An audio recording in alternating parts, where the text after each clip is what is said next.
Hello and welcome to Mr. Newmark's Micro Teaching, and the picture we are focused on today is the early years of the Weimar Republic, looking specifically at this vital question: how successfully did the Weimar Republic solve its early problems?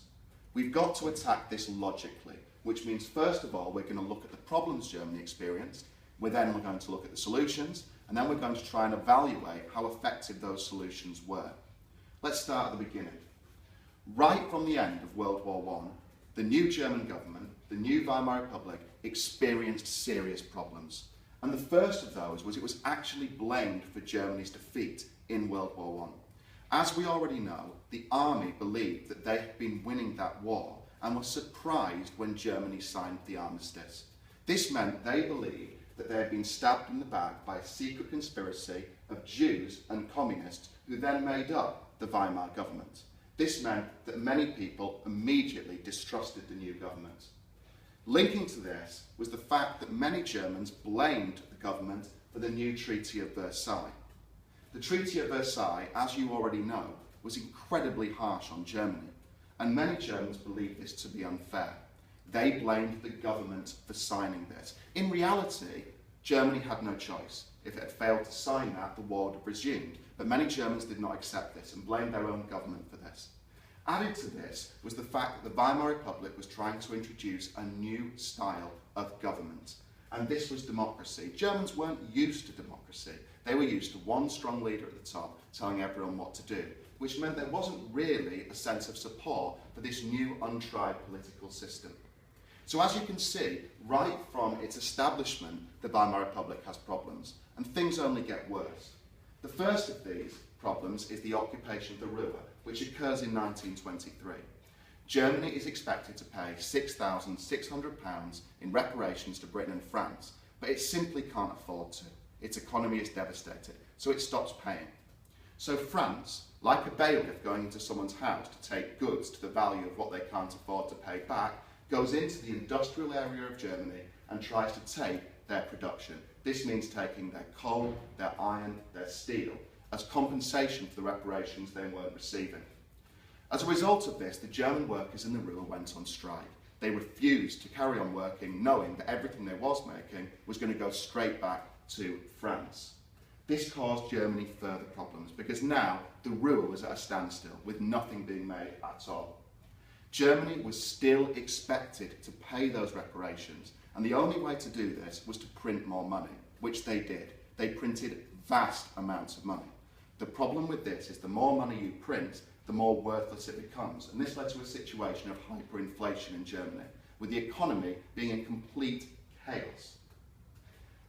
Moving on from this, we have the Munich Putsch.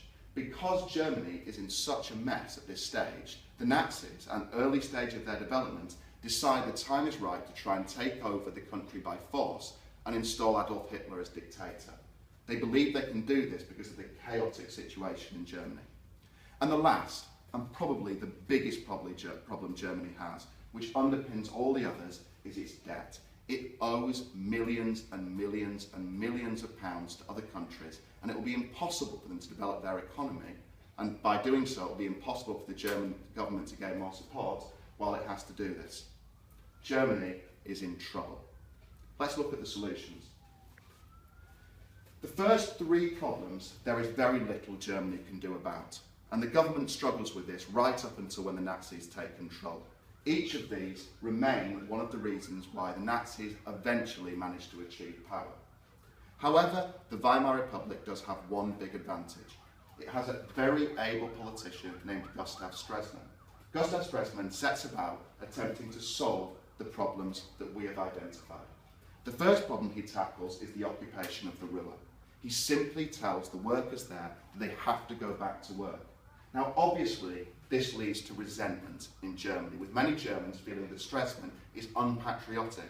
He is agreeing to pay money to France. However, it does lead to better relations abroad, and this becomes even more important later. He next moves to this problem here, hyperinflation. In order to solve this, he destroys the old currency and makes a brand new type of currency called the Rentenmark. Crucially, Stresemann backs this currency with gold, which means that everybody knows the money in their pocket is actually worth something that can't go up or down in value significantly. And this means that people now trust this government.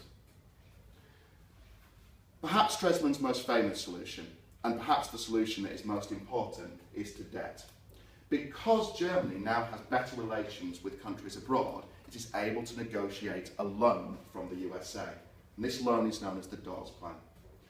This creates a strange situation in Germany, with Germany paying its reparations to Britain and France, who in return are actually paying back the USA money they borrowed in World War I. They are paying their debts.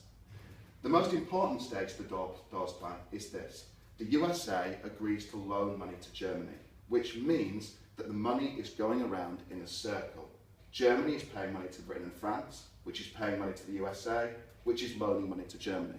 This system looks to be working, but it's important to remember that if the USA decides to cancel these loans at any point, Germany will be back in trouble. And this leads to my metaphor here. The situation in Germany after the Dawes Plan is a little bit like a surfer on a wave. Germany appears to be completely happy and having no problems. But in reality, its happiness is based on a wave of money which could be withdrawn at any time. Should that wave of money go, Germany will collapse into poverty, and all of the problems that Stresemann looks to have solved will come back again. This leads to our focus questions, and remember, if you can answer these focus questions, you know that you're making the right steps towards understanding this important topic. First of all, can you describe the Weimar Republic's early problems? These are all the things written in blank. Secondly, how did Stresemann try to solve these? The solutions in this diagram are all written in blue. Thirdly, how successful were these solutions? Some were more successful than others, and you need to be able to evaluate that. And finally, and this takes a bit of explaining, overall, Germany, after Stresemann had tried to solve its problems, was it moving into a golden era? Were things absolutely fine, or was it a false dawn? And by that, I mean, does Germany look like it's doing well, but in reality, the truth is somewhat different? Okay, that concludes our micro-teaching session this morning. As usual, I'll leave this on for a couple of seconds so you can look at the diagram at your leisure. Thank you for listening. More videos to follow.